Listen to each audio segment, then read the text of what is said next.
Hello, lulutuan ko kayo ngayon ng miswa. Siyempre sa una, gisayin muna natin sa bawang sibuyas. Halo-haluin muna. Lagyan na yung Argentina. Halo-haluin ulit. Pag kumulo na, lagyan ng tubig.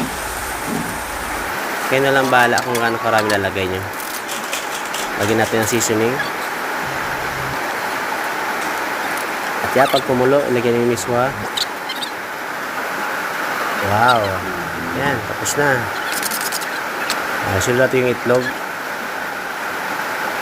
After 15 minutes, ito na yan. Ito yung tuyo.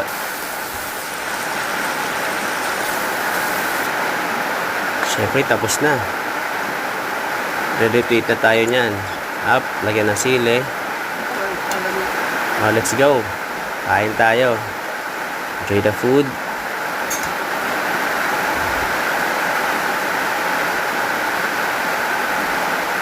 Sarap ng kain natin dyan.